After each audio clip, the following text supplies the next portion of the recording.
player of the 90th Capital One Orange Bowl, Kendall Milton, and Kamari Lassiter.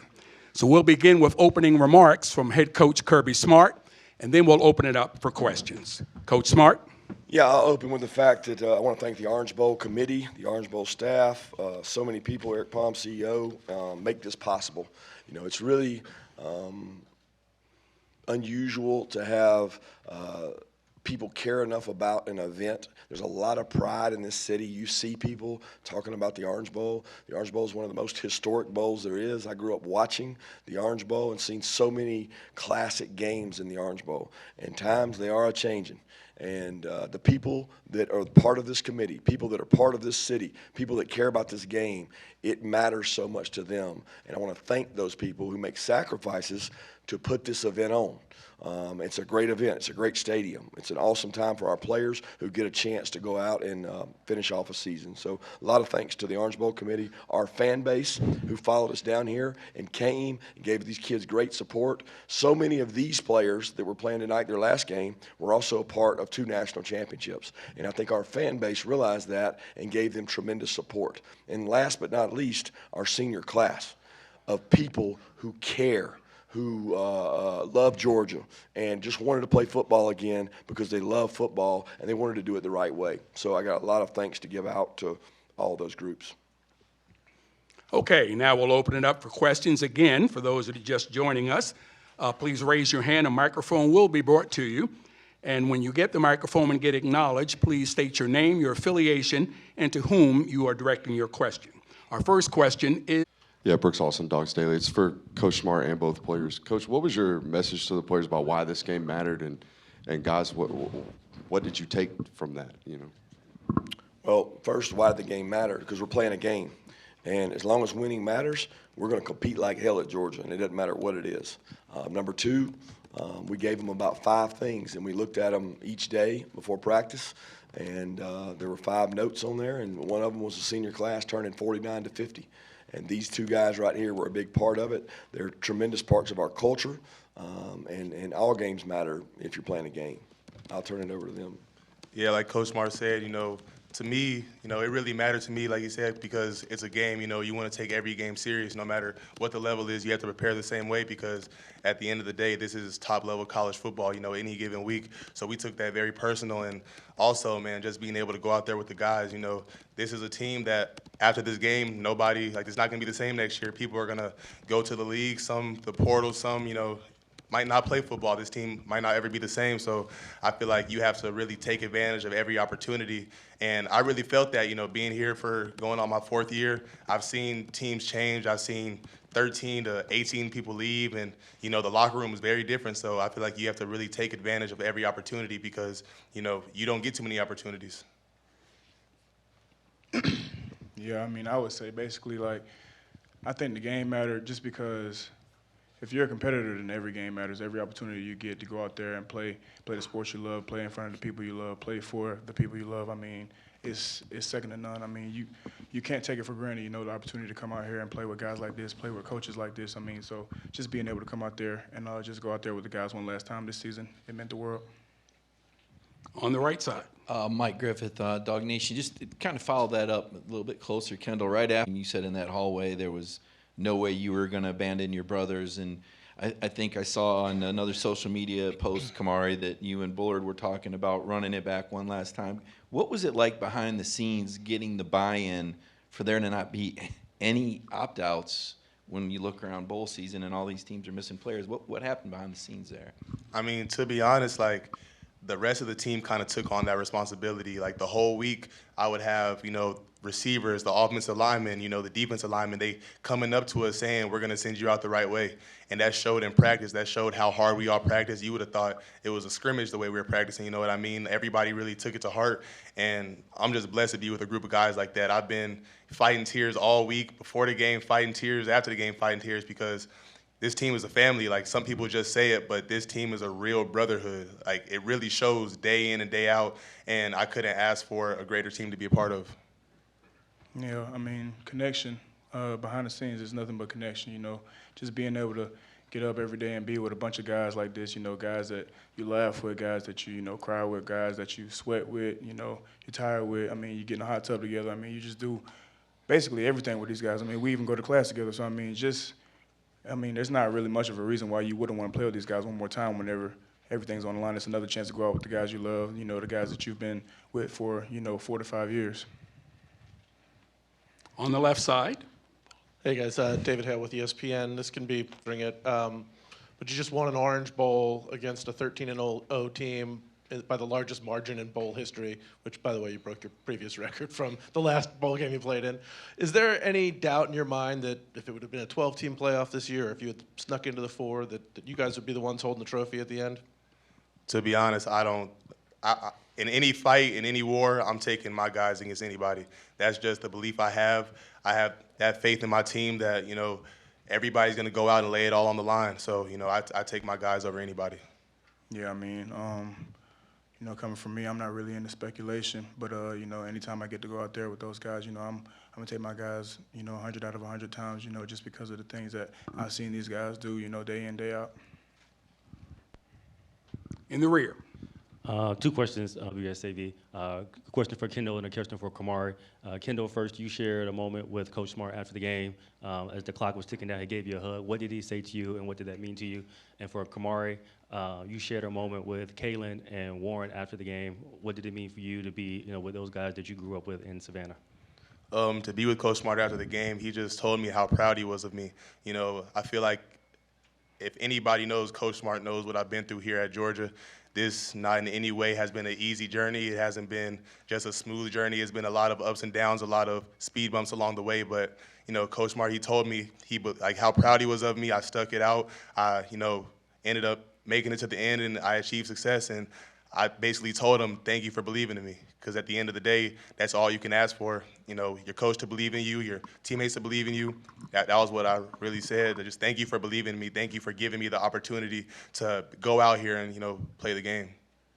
Yeah, to answer your question, just to embrace, those guys after the game, it was kind of all surreal. Everything kind of came full circle. We were just 3 kids from Savannah, Georgia, and Kalen and I, we was on the same Little League team, Savannah Stars. So, just for us to be able to play against each other, basically on one of the biggest stages in all of college football, I mean, it's just a testament, for each one of our, all our hard work and stuff like that. So just being able to, have a moment where we're just, able to just take everything in and just see, everything around us, it definitely meant a lot. In the front, on the left. Yeah, Connor Riley, Dog Nation. You won the last game of last season by 58 points, and then you win this game by 60 points. Why does your team play its best football in the final game of the season? Well, I don't know. I certainly think that we get better as the year goes. There's a culture on our place of work ethic that the job's not done. I think a lot of coaches relax at the end of the year, and they kind of just, they say, well, this game doesn't matter, or this game is not important, and there's nothing that's not going to be important at our place. There's not going to be a day that we walk out on that field that Kamari Laster's not walking through that it's not important, that Kendall Milton's not doing blitz pickup that is not important. And I think that standard has translated into, success. And I think that's a big part of the culture that's been created. On the left, second row. Kirby, you guys didn't score on the first drive of the game, but then every drive in the first half, and then Gunnar comes in and you guys keep it going. How important was time to kind of send that message, and what did you think of how Gunnar played? I was really pleased. He's a kid that didn't get a lot of reps during the year in terms of game reps. Brock got most of those. And I told the team at halftime, I said, look, guys, we're going to go out there and all the starters are going to play. It's going to be the one offense, and Gunnar's going in. We want to let him play. Call the game and let him go execute and play because he deserves an opportunity to play. And the only way you get better at that position is to go play meaningful minutes and get time. And I thought it was big for him to go in. I thought Mike called a good game for him, and he made some really good decisions. And we think he can be a really good player. So I was very pleased with Gunnar. So, Coach Smart, you obviously recruit all these guys. You probably know they're not going to get to play that much. So when you see a guy like Jackson Muschamp get the 14 yards and everybody goes crazy, and some of the other guys that got a chance to play and score today, how much does that mean to you? Is it rewarding to you to get to see that and just the way the sideline reacts? Oh, yeah. I mean, the whole sideline went nuts because Jackson's been doing that. We had to run a lot of gun runs this year, quarterback runs, and we didn't really have a natural quarterback run guy. So Colin and Jackson had to run the ball all the time. And I tell Coach Muschamp all the time, he's a lot better athlete than Coach Muschamp ever was. But I got on the headphones, and it was 3rd and 5, and Coach Bobo called a sprint out. I was like, I don't want to punt again. I want to get this first down. And I said, Coach Muschamp, you might want to step up here because he's over there with the defense. I said, Jackson's going to sprint out, and we're going to throw a pass. And Coach Muschamp was like, oh, God, oh, God. And he sprint out. They pulled it up. He stuck his foot in the ground and got a first down. He looked pretty dang good. He really looked good in that jersey number he had on, too. So he had that 16 on. But I was proud of those guys, and we had a lot of guys get an opportunity to play tonight. And that's the thing that nobody talks about these bowl games. I got to play in 3 or 4 bowl games, and that was the highlight of my college career. We didn't make it to a national championship. We didn't make it to an SEC championship. So the highlight of my career was getting to play in opportunities like that in bowl games, and got a lot of kids an opportunity to play today. On the right side. Will McBroom, WVFS Tallahassee. Coach Smart, obviously Brock Bowers wasn't able to play in this game, but I saw him talking to Oscar Delp. What impact did him being here have, both on the tight end room and just on this team as a whole? Well, I don't know what impact he had today, but the impact he had over the last 30 days was tremendous. He came out of the SEC championship game really beat up, banged up, and did all kinds of work to get healed and get healthy. Mims the same way.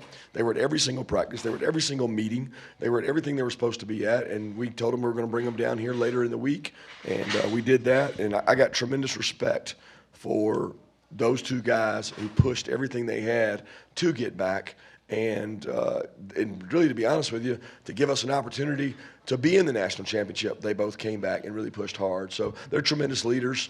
Team has nothing but respect for them, and I'll never forget what they gave to this program. Chip Towers, Atlanta Journal-Constitution. This is for Coach Smart.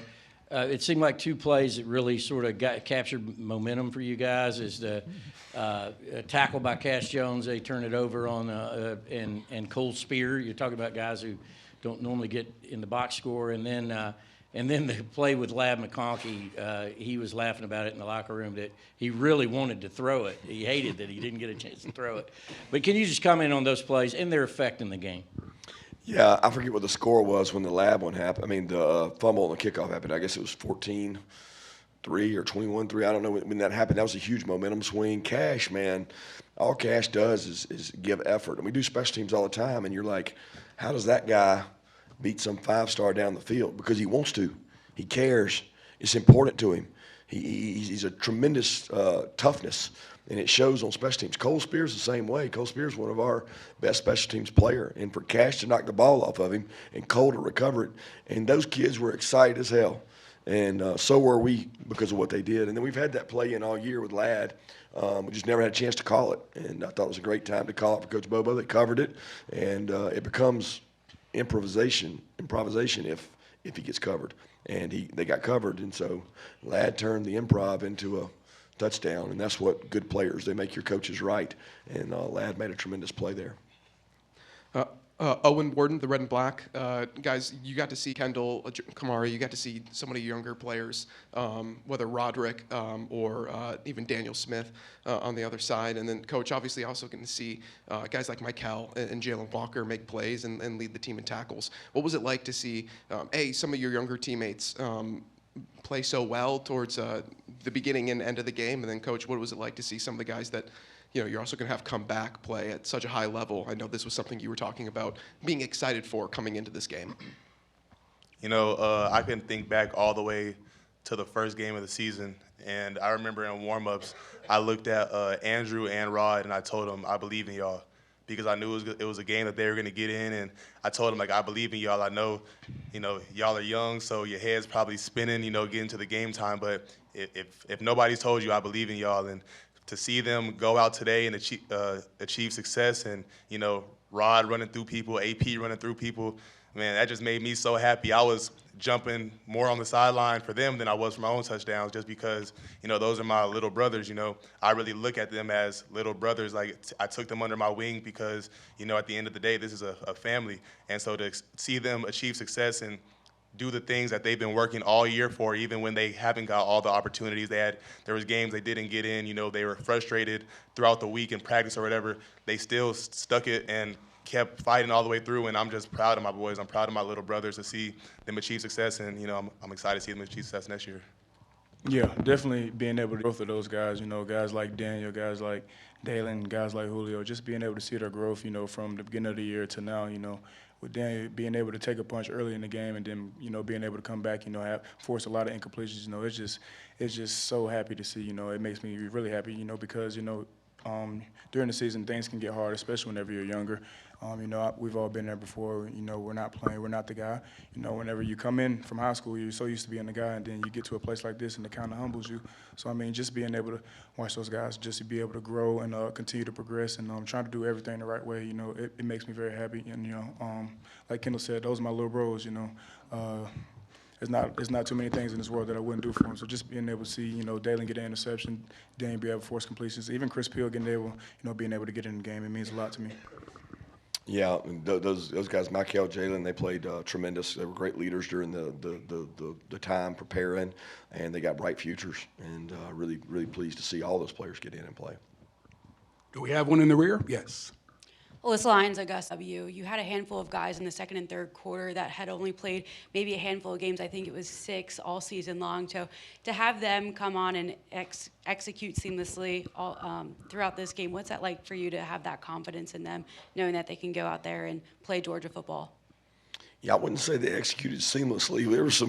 There were some mistakes and some things in there, but the results may have been good. We ran the ball hard, we played hard, but we didn't play perfect by any means. And I certainly am proud of the guys that got to go in and represent us. And that's what we said at halftime. We want to go out and continue to attack and play the right way. Yeah, Coach, Cedric Van Pran, I believe, made his 44th consecutive start today. Can you speak to what that means and how hard that is to do here and what Cedric's meant for this program? Yeah, it's hard to do. I mean, 44th start is incredible in this league. The amount of physicality in the offensive and defensive lines on our league is brutal. And he stayed healthy. He's competed. Probably one of the best leaders I've ever been around. He got the most votes for captain, but not as many as some of our other years. We've had guys really, you know, get outlandish number of votes, Aziz and N'Kobe. But what was amazing is how consistent Ced has been as a leader, and he doesn't really, you know, he doesn't care what you think about him. He'll say anything he wants to the team, and he doesn't care what anybody in that room thinks about him, and that's kind of the way the center's got to be. He's got to be a little bit of an asshole, and he's not afraid to do that. And I have respect for him. I mean, Coach Bobo texted me and said, whatever night it was, either Tuesday or Wednesday, and he's like, you ain't gonna believe this. He said, Ced's got the O-line down here watching film with Stacy not here, not during meeting times. Like, not even during meeting time. He's got them down there watching tape as a group. That's just unheard of in this day and age. Mike Griffith from Dog Nation. Kirby, I guess recap, seniors leaving, current status, preview next year. You had 2 freshmen starting linebackers. Can you talk about them and I guess the leadership? I know Smile was out today, but some of the leadership you're going to have coming back and what this game means going into the offseason with some of those guys. Yeah, so leadership at Georgia is not, I don't know how people do it other places, but leadership at Georgia is never not going to happen. Like, we develop these kids at young ages. We put them on leadership groups. We put them in our skull sessions, and they start developing early. And what I've noticed is our captain vote has started spreading out. It used to be 5 guys, 6 guys, 7 guys got all the votes. Now it's like 11 or 12 guys get the vote, and it's more spread out across the board because we have a lot of really good leaders. So we've got a lot of really good leaders going into next year because they got to learn from these guys. And these guys learned from the guys before them. So if that's passed down and that culture's created, it's a really good thing. You know, you're always going to have more turnover on your team now with the age that we're in, but you got to make sure that your team's built annually the right way. And I'm very excited about the leaders we have coming back for next year and the team we have coming back for next year.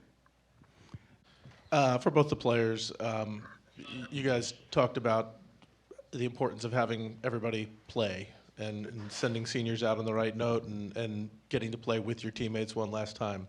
That obviously was not true of the opponent. I'm wondering if there was any sort of frustration on your end that you gave them your best shot and didn't necessarily get their best shot. One thing that I learned earlier on in college is you can only control what you can control. You can't control what other people are doing, what other people are saying. All you can control is how you approach every day and, just how you handle things on your end. And I feel like that was the mindset our team had. We weren't worried about, what other people were saying, what was happening on the other side. We just knew that this was our last game together, so we, took it serious as such. Yeah, I mean, the way I see it is I'm just happy to see whoever's across from me. I don't care who it is, honestly. I mean, it could be Coach Smart. I don't care as long as I get to play somebody. He means that. He means that too. Like, it really doesn't matter. So just being able to, just knowing I have 11 or 10 guys behind me, and then just knowing that there's 11 guys that I get to play against, it doesn't really matter who it is. I just love the game so much, and I just like being able to compete. So whoever's out there, I'm gonna give my best shot regardless. Let me say something on that because you didn't ask me that question, and maybe I'm wrong here, and maybe this will be a bad soundbite. But people need to see what happened tonight, and they need to fix this. It needs to be fixed. It's very unfortunate that they, who has a good football team and a good football program, are in the position they're in. And everybody can say it's their fault and it's their own problem, all right? And everybody can say that we had our guys and they didn't have their guys. I can listen to all that. But college football has got to decide what they want. And I know things are changing, and I think things are going to change next year. And you know what? There's going to still be bowl games outside of those. People got to decide what they want and what they really want to get out of it, because it's really unfortunate for those kids on that sideline that had to play in that game that didn't have their full arsenal, and it affected the game 100%. Our final question. Junior Kirby, I know Dejon Esbert hasn't announced what he's going to do next, but if he never suits up in the red and black again, can you just talk about the player he is and how it was to coach him? Well, he's quiet. Kendall will tell you that. You can't get Dejon to say nothing. And he's from Colquitt County, which used to beat up on me in high school all the time. So every time I see him and talk to him, I love on him, hug his neck, and he's become such a great person. He's one semester away from graduating. So proud of who Dejon is and what he's grown to be. I mean, here he is, a kid that wasn't even that heavily recruited. We took the kid because we knew he was tough as hell. He would work hard, and he had a tremendous season for us to really help us. Before we break, I want to say something about these two guys. Kendall has meant a lot to this program. He's given so much. He's been through a lot. He said that. I still remember going all the way to California, being in his house, seeing him and his parents, and he sacrificed a ton to make this program a better place, and he's worked his tail off. So I thank you, Kendall, publicly for what you've done. And I want to tell this story on Kamari because, it shouldn't go unnoticed. Kamari Lassner had a 1-2 grade, first, second round grade, and Kamari had to make a tough decision like all these other people. And I called Kamari in and I talked to him, and I told him, Kamari, you should come out for the draft. That's my opinion. You're one of the top corners in the draft. You got to make that decision, okay? That's one decision. Then the second decision is you got to decide if you want to play in this bowl game. I don't know that you got a lot to gain in this bowl game, Kamari, but I do know who you are, and I do know how you practice, and I do know how you lead, but I'm not going to be disappointed in anything you decide. He came back about 3 or 4 days later, and I met with him and his mom and talked to him and fully expected him not to play in this game. He called me 2 days later, said, Coach, I can't do it. I can't do it. I'm sitting out. I'm over there coaching. I can't do it. I want to be out there. I want to play with my guys. And I think he did it against his mother's will, to be honest. Now, I don't know that, but I think he did it against his mother's will because that's who he is. So all these teams that go shopping, this dude right here wants to play football. That's all he cares about is playing football and his teammates. He ain't worried about the next thing and all that and all that. He said, I want to play football. And he played football for the University of Georgia. And he did it when he didn't have to do it. And that's what's different at this place than a lot of other places. Thank you. Thank you so much, Appreciate Coach y'all. Smart, Kendall, Kamari.